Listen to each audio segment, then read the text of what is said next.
Why I decided to learn German was that I, as a historian, as a research scholar, uh, I I took this call that I would go and research the available literature in German archives and German libraries of which are pertaining to the 19th century.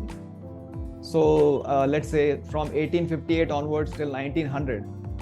So if I have to read those records, those books, those documents, I had no choice but to learn German. So that was the reason that prompted me. That was first reason, and the second reason was that it gives me a chance to visit this. It gives me a chance to visit this. It gives me a chance to wonderful country that Germany is.